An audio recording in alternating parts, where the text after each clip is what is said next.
नमस्कार, मैं राजनीतिक परिवार में पैदा हुआ।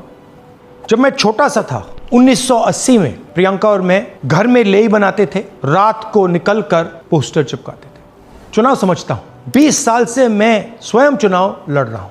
पोलिंग कैसे होती है, पोलिंग बूथ कैसे मैनेज किया जाता है, वोटर लिस्ट, फॉर्म 17, ये सब मैं गहराई से समझता हूं। कुछ समय पहले हमें दाल में काला लगा। चुनाव के नतीजे आते थे, मूड एक तरीके का होता था, रिजल्ट दूसरे तरीके का। मुझे याद है उत्तराखंड में हम चुनाव हारे। बाद में मैंने कैंडिडेट से पूछा कि जहां रोड शो हुआ था वहां जाके देखिए हमें कितने वोट मिले। हजारों लोग आए थे, पोलिंग बूथ में किसी ने वोट नहीं किया। यह असंभव था, यह हो ही नहीं सकता। उसके बाद छत्तीसगढ़ और मध्य प्रदेश के रिजल्ट, हमें लगा कुछ ना कुछ गलत हो रहा है। 2018 में मध्य प्रदेश में चुनाव होता है, हम जीतते हैं। हमारी सरकार चोरी हुई थी। 2023 में चुनाव होता है, मैंने अपने आंखों से भारत जोड़ो यात्रा में देखा, भयंकर एंटी इनकम्बेंसी, और हमें 65 सीट मिलते हैं। इम्पॉसिबल, हो ही नहीं सकता। और फिर महाराष्ट्र में पहली बार हमें सबूत मिला। विधानसभा और लोकसभा के बीच में जादू से नए वोटर आते हैं, और जहां भी इन नए वोटर्स ने वोट किया वहां वोट बीजेपी को गया। महाराष्ट्र चुनाव के बाद जब हमें डाउट हुआ, हमारे गठबंधन के सारे नेताओं ने प्रेस कॉन्फ्रेंस किए और हमने इलेक्शन कमीशन से कहा कि आप हमें वोटर लिस्ट दीजिए, वीडियो रिकॉर्डिंग दीजिए।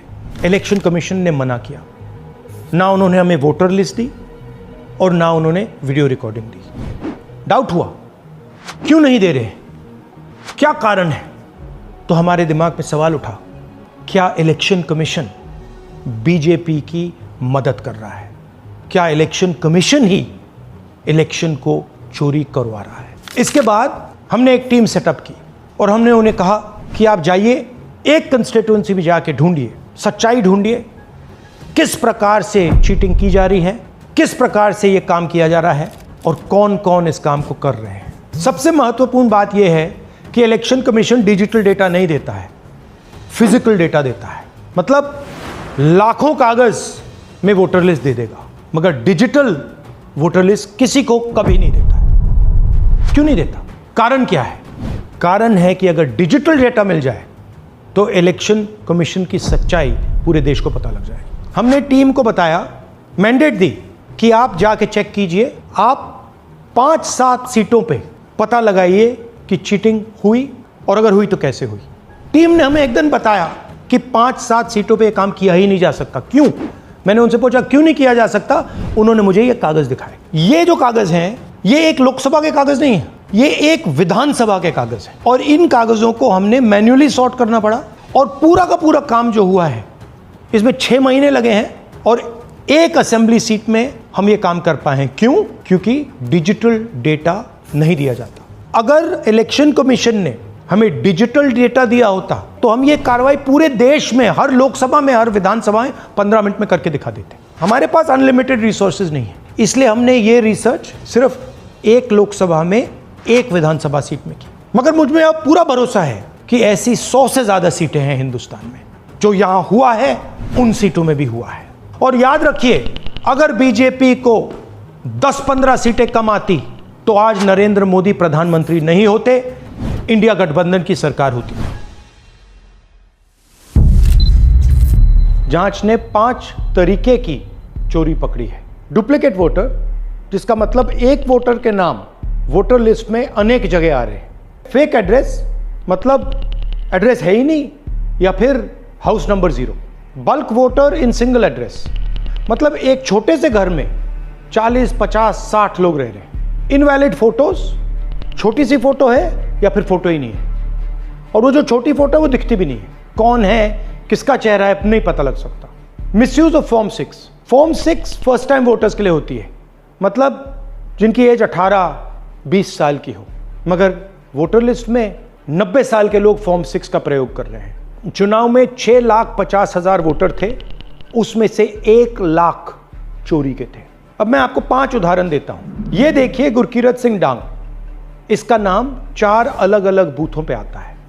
ये कैसे हुआ और क्यों हुआ? एक और उदाहरण, विशाल सिंह, वाराणसी में वोटर लिस्ट में नाम है और बेंगलोर में 2 बार वोटर लिस्ट में नाम आता है। क्या ये वाराणसी में वोट कर रहे हैं या बेंगलोर में वोट कर रहे हैं या दोनों जगह वोट कर रहे हैं? एक और उदाहरण देखिए, हाउस नंबर 0। तो आपने कभी सुना है हाउस नंबर 0? हमने तो नहीं सुना था, मगर बेंगलोर में हजारों हाउस नंबर 0 हैं वोटर लिस्ट पे। हाउस नंबर 35 की कहानी सुनिए। छोटा सा घर है, ज्यादा से ज्यादा 4 लोग रह सकते हैं, मगर इस 35 में 80 लोग वोटर लिस्ट में रजिस्टर्ड है। ये ERO ने कैसे अप्रूव किया, क्यों अप्रूव किया, पता लगाना है। अच्छा, अब ये देखिए वोटर लिस्ट, इनकी फोटो देखिए, या फोटो है ही नहीं या फिर छोटी छोटी फोटो है तो दिख नहीं सकती। इन वोटर आईडीज पे वोट दिया गया है। अब मैं आपको बताता हूं शकुन रानी की कहानी। फर्स्ट टाइम वोटर बनी है, 70 साल की आयु है।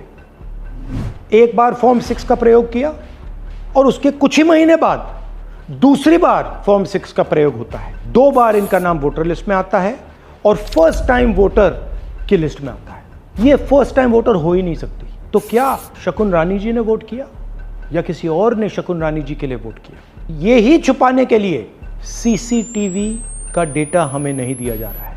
और ये शकुन रानी जी अकेली नहीं है, ऐसे हजारों लोग हैं जिन्होंने फॉर्म 6 का प्रयोग करके 2-3 बार वोटर लिस्ट में नाम डाला है। हमने पहले इलेक्शन कमीशन से इलेक्ट्रॉनिक वोटर लिस्ट मांगी थी, CCTV फुटेज मांगी थी। उन्होंने अपना काम नहीं किया, हमें नहीं दिया।